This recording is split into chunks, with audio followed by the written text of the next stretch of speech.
I'm your host, Dan DeMena. Joining us tonight is Alderman-at-Large Mary Jo Rossetti. Alderman Rossetti is a Somerville native and was previously a 7-term school committee member before joining the Board of Aldermen. A former youth sports director and Girl Scout leader, she began her public advocacy work as Secretary-Treasurer of the Powderhouse Community School PTA and then as the PTA President of Somerville High School.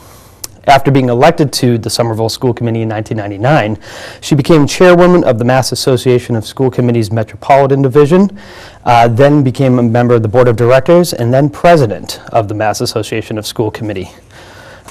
She served as the chairwoman of the MASC Advocacy Committee and represented the MASC on the Local Government Advisory Commission to the Governor. Alderman-at-Large Rossetti, thanks for joining us. Thank you, Dan. Biggest issue that we've been dealing with for the last month has been the snow. So how have you personally been holding up? You've had to dig your car out a couple of times. Yeah, I usually don't shovel, to be quite honest. My husband takes on the toll and has the snow blower, and my girls, as my son-in-law, kick in. But this season, being as it's been, I too had to put on the boots and go out and help. And as a result, I got pneumonia. So I told my family, next year, if this should happen again, we'll pay extra to find somebody to help my husband. Yeah, it's been pretty brutal. The citizens, I think it got to the point where people just put up their arms and realized that this is totally out of our control. It got to that point. And God bless the DPW department and the police and fire for keeping up with it somehow and still carrying on and doing all their responsibilities. And the public is definitely aware that there's been a lot of gratitude I've noticed on Facebook the last few weeks. I'm thanking all those departments for their service. Mm-hmm. Have you heard anything from your constituents or residents, particularly about the MBTA issues, which have obviously been forefront regionally in the news? Are the problems that the T has had, both the commuter rail and subway bus? There was just an overall breakdown, and anything that you might have heard from your from residents and constituents? Surprisingly, I didn't get a lot of emails and calls on that issue. You know, members of my family take it, and I've heard from them who work in town that, you know, it's been extremely frustrating. Watching the news, you know, now I think it will definitely be a main focus for the legislators as we move forward this year. Once their report comes out next month, I believe, sometime in March, the governor had asked for the report to come back. But that did have a huge trickle-down impact to everybody, not just Somerville, but statewide. The commuter rail they've announced today won't be up and running until March 30th at 100%. So, you know, life does have to go on. People do have to get to work, but that's another extreme challenge. Mm-hmm. But I have not received too many concerning calls about it. Mostly locally focused is what you've probably been hearing, mm-hmm. Sidewalks, plowing, when you're going to get to my street kind of thing. Yes, with the snow, actually last evening we had our public hearing, the Legislative Matters Committee, and we had a full Board of Aldermen meeting for this purpose. There's a public hearing. We do plan to amend our snow clearing ordinance, and before we do that, we wanted to hear from the public. There were 18 members who spoke at the hearing.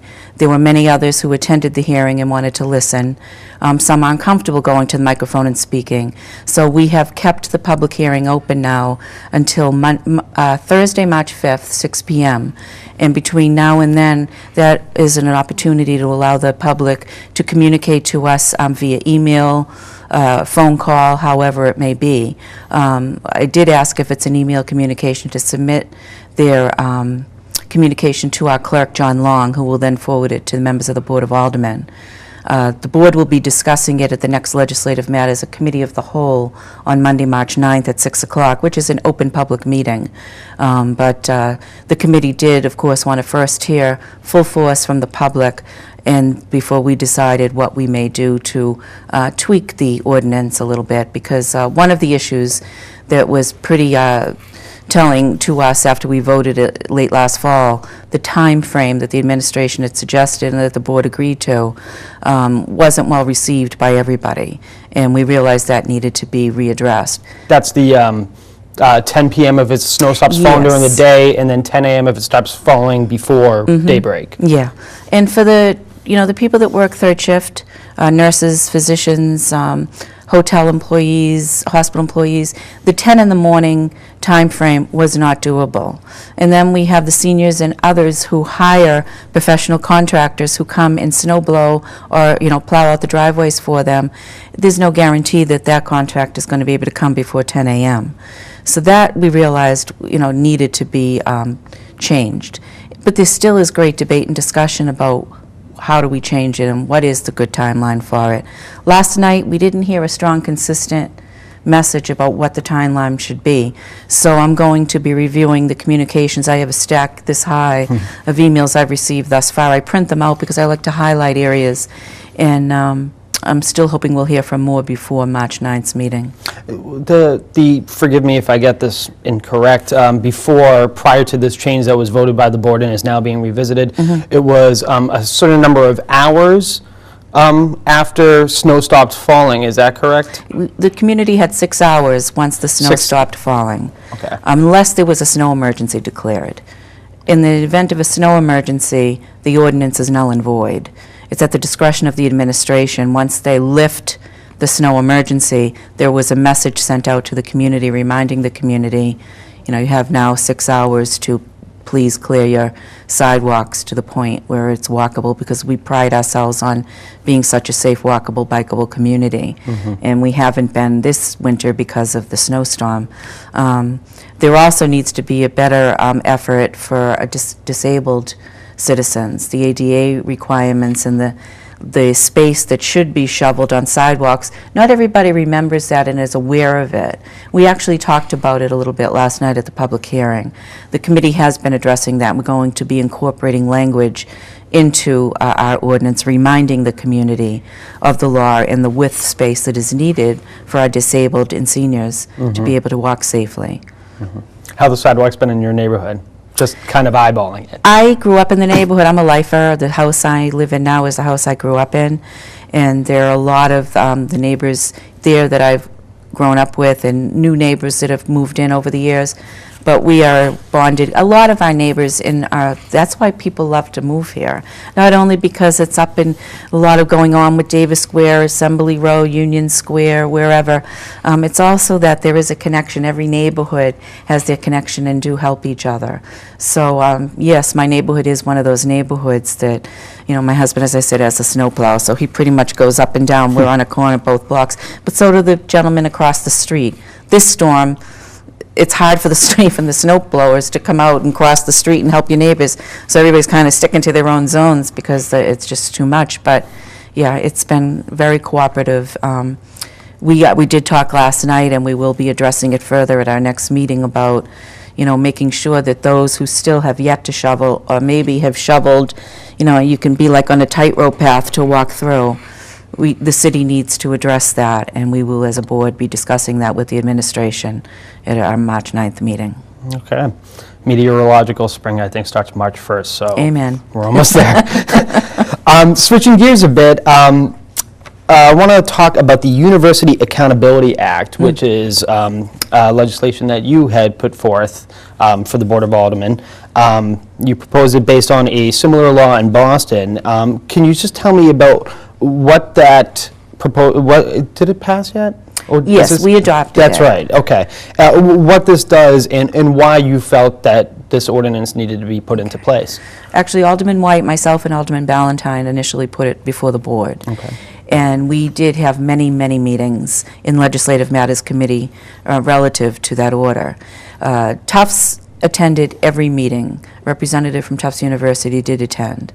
We also have Harvard University, who owns property in our city where their students reside.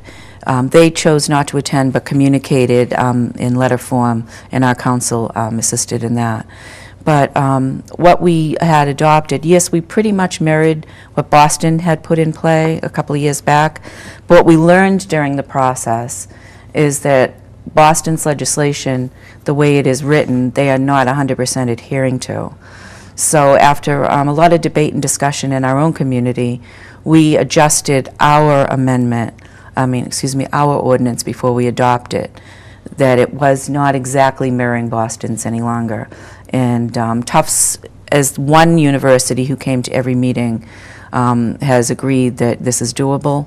The intent is that the landowners, the homeowners of house who are renting to students are reminded that there was, is, and still will be an ordinance in place that no more than 4 members with a different last name can live in a residence. If beyond 4, that's a violation of our ordinance.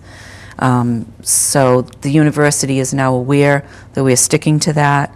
They are going to help spread the word to their upcoming students that we mean business. It will become effective in this coming September. And the university has the responsibility now of twice a year creating a document, submitting to the city, where they will show not names, but addresses of where they know they have students residing and what is their intended year of graduation. Then it will be up to our Inspectional Services Department. I do believe the mayor has put the onus on them to review that report when we receive it and to reassure that there is not a violation in process. Mm-hmm. It's for the safety and the health of the students who reside there, as well as the safety of the neighbors and the residents. Mm-hmm. This is obviously just something that's intended to really enforce something that's already on the books in terms of this no more than 4 rule. And like you said, public safety, quality of life issues in the neighborhood. Yes. This gives some backbone to being able to enforce that. What do you envision as a longer term solution? Obviously, if there are these undergrads who are all living in Somerville or in Medford from these universities, and obviously so many universities in the area, and students would want to live in Somerville for all the reasons that a lot of people want to live here, the vibrancy, the culture and everything. Yeah. What do you see as a longer term solution possibly to alleviating these problems of overcrowding? I think this is a start in the right direction. What we did learn is, I believe Medford has an ordinance that says 3 people, no more than 3 last names. However, it was also stated by a representative of one of the universities at our meeting that Medford has never enforced it. Well, Somerville has had the ordinance of 4 as well, and we could argue that we haven't enforced it as well either. Now the students know. As a matter of fact, there's, I believe, a student president of Tufts been chasing me down the last couple of days. I'm going to be meeting with her tomorrow. She wants to re-interview me to make sure that the student body truly understands what this ordinance now means, because the students are getting their ducks in line. Because the students, we learned, sign their leases. Some have already signed now for next September. Mm-hmm. So the university is informing them to be assured that there is no more than 4 students living in an apartment. If there is, I think the university is going to help work it out with them, that they'll find them housing, because they are now forewarned that the city will be knocking on their door. Mm-hmm. And the students need to be aware of it, and the landlords need to be aware of this rule. Yes. And make sure that they're not renting to 5 plus students or anything, because they will be then in violation. The students won't be held accountable. It's going to be the landlord that will be held accountable, but the university will also be held accountable, because it's up to the university to submit to us the document, and there'll be flags if more than 4 are known to the university. Those will be flagged for the city, so the city will know. But the city is also going to investigate every address. But we're not going to be... the students were concerned about their privacy and their names becoming public. And the city will not be receiving any students' names. The university will have the responsibility of knowing who lives where. We'll just be getting the addresses and the anticipated year of graduation. Okay. On another topic, something that Somerville residents have been dealing with for a while is airplane noise. aircraft noise pollution over Somerville has tripled since the construction of runway 14/32 at Logan Airport. In June 2013, Logan implemented new departure procedure for another runway that should have decreased aircraft noise pollution over east and central Somerville in particular. But we know that this is an ongoing issue. What have you heard from residents about airplane noise and what times of day that it's going on? This, for me, has been the most eye-catching. Almost every alderman, I believe, has an email blast that we send out, each on our own. Updates, news events, things that are happening, you know, upcoming meetings. When I submitted a blast last, I think it was summer, about my concern of the increased air traffic and the terrible noise, very much a distraction, I received the most responses and reaction over far above any other communication I've put out there, even until today. Actually, last week I was invited to BU School of Medicine. There's a class, grad class, who's taking on a project working with Professor Levy about the impact of Logan traffic on the urban communities. So I was pleased that, I was honored that they actually invited me to come and speak before them. They wanted to know what was happening in Somerville. So I immediately left my cards with all the students and begged them to pick Somerville, make Somerville be their project. And I anticipate hearing, the professor did assure would be getting response back. But they're working on it now, so I'm glad there's somebody else helping us. What I have learned is disheartening. I was told when I first put the order in last June, I believe it was, that, you know, I was wasting my time. The city had legal, they had brought a case against Massport quite a few years ago and they lost. And, you know, things abated a little bit. But as I said earlier in this interview, I'm a lifer. I've been here my whole life. Something changed in the past year. And I've been receiving calls from people who say, I hear you're the go-to person, that you're going to help me with the air traffic. I said, please don't be misled. I just know I'm with you 100%, and I'm trying my darndest to get Massport to heed us. So I'm going to ask the city to do what they did for us. Right now it's winter, our windows are closed. I can still hear them, but not as much because our windows are closed and the snowbanks do it. But my fear is that what I had hoped would get accomplished for next spring and summer isn't. And I hope I'm wrong. But I have a feeling that we're still going to be hearing this god-awful noise and not being able to enjoy our decks and our yards and our family life. There are families who are actually moving and selling their houses because of this. There are kids who are petrified of planes now. I've been getting calls from parents who think the plane is landing on their roof. So I'm going to be putting another shout out to the city to help me in the local newspapers to remind the community of Massport's phone number. You call, you complain, they send you a letter acknowledging they received your complaint. With the ResiStat data, I asked 301 to help. I learned that since 2009 to this past summer, fall, we had the largest, by far the largest amount of increase of complaints. So I actually presented that to the professor's class the other day. I want to keep that going. Massport, when I called over the summer, I didn't call as an alderman, I called as a citizen, I pled my case. And yes, I did receive a written communication back from Massport confirming the conversation and their reaction. It took them 3 months to receive my communication. I thought, I got them. That took too long. They didn't. No, I didn't get them. But it took them that long to send me the proof of my contact, and all the contacts I did, it took 3 months each time, because they're inundated with calls of complaints.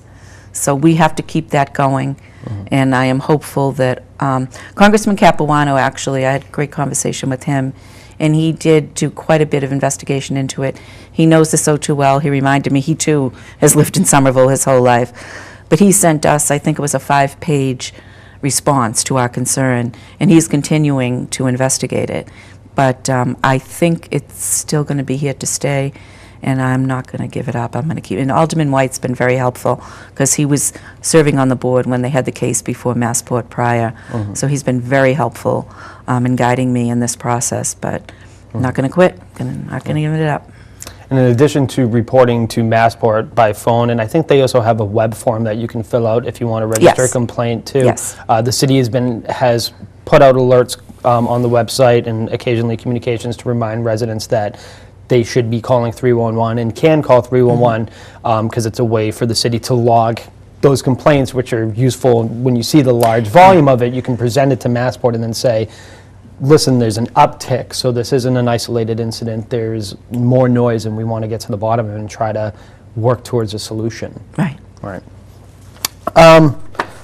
Something else you worked on recently was a fields task force that the mayor had put together.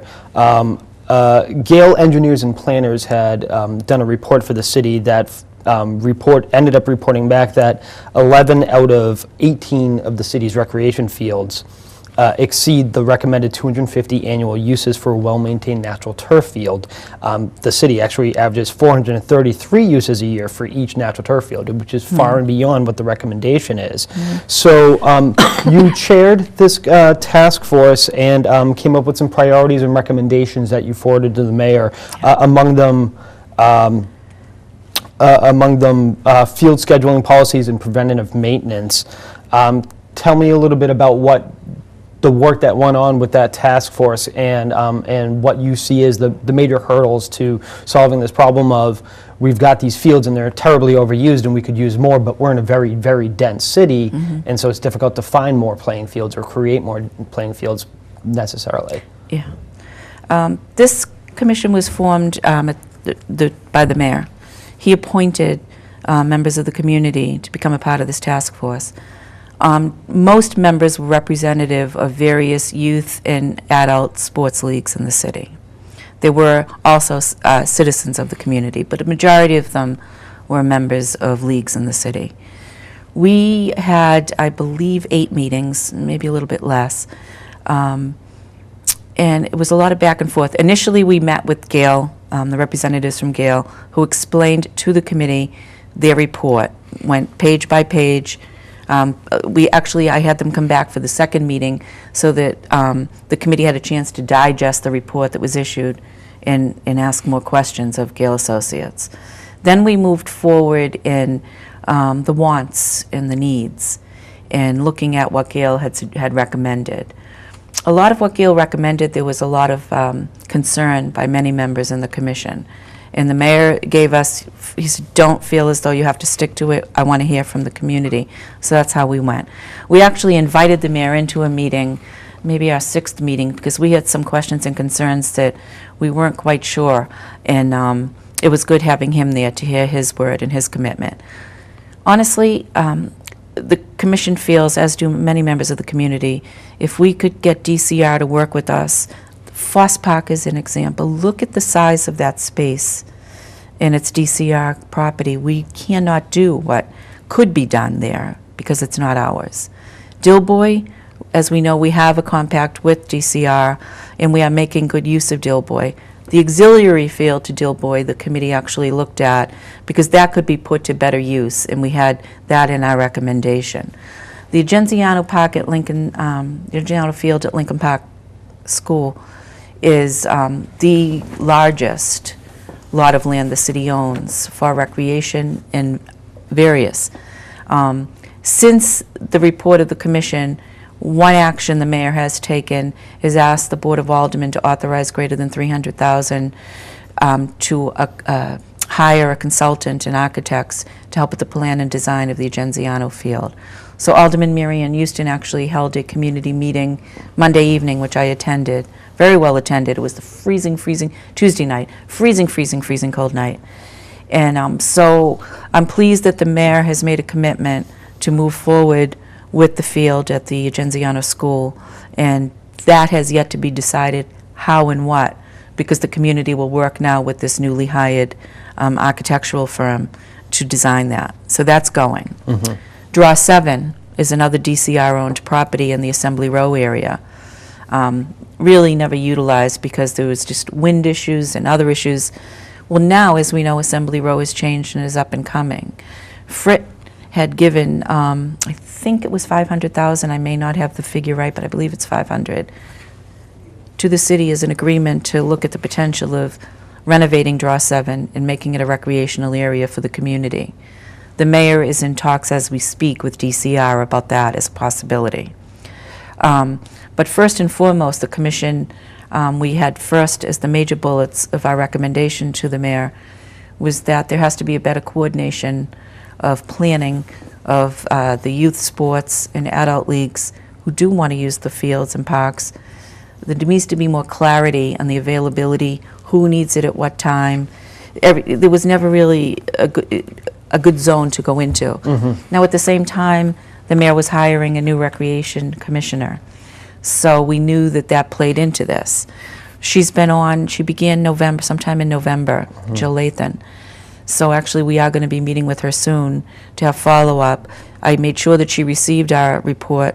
I actually was on the interview committee when we were interviewing to who would be hired. And as soon as she was hired, I made sure she received a copy of the report because she is going to be an integral part of working with the mayor. And the committee is looking forward to reconvening with the mayor to hear now. She's hired. You're moving with the Agenziano. You were in discussion with DCR. How is it going? And we hope to be receiving an update soon. There's a lot. Actually, as one alderman, and I've talked to Marianne Houston about this because Union Square has a lot of potential community projects building coming down. And I mentioned it Tuesday night at the Agenziano field site. I've never heard any architect or planner discuss the use of rooftops. And we are, as you said, we're very densely populated, a lot of buildings, a lot of flat roofs. We can make use of those, I truly believe, whether it be gardening or whether it be for an activity of sorts. I've seen some of that push around of more use of, particularly in a city that's embraced urban agriculture, of using rooftop gardens and things like that. So that's an interesting idea right there. So when I raised it Tuesday evening, the architect's eyebrows lifted and he got his pen out and he immediately started writing down. I hope I inspired him to think out of the box. Let's start thinking about using our rooftops. If any of the buildings are safe to use now, let's figure it out. If not, let's look at what's happening in the next building projects. That could be a relief in some sort. But there is a definite strong need. The Potter House Community School, that school has been vacant for quite a while now. It was almost sold, as we know, to Tufts University, and then unfortunately that fell through. But I attended just about every community meeting that Tufts held with their architect and planner to decide what were they going to do with this building in the old schoolyard space. It was very, very active and excited. Most of the dialogue was about what was the use going to be of the open space. And actually, the design towards the end of the discussions was very good, very open. Bikes could go through, walkers could go through, joggers could go through. There'd be tables for chess, and there'd be a basketball court off to the side. It was so well thought out with greater than 100 members of the community coming at every single meeting. And then Tufts decided they couldn't afford to do it. Well, there's a new RFP out for that, so we hope that gets some great designs and good community ideas as well. And the new RFP would increase the amount of open space of the need for this, whoever will get this bid. That has been increased. Well, Alderman, I want to thank you very much for joining us tonight. It's a great pleasure. conversation. This is Alderman at Work. Thanks for joining us.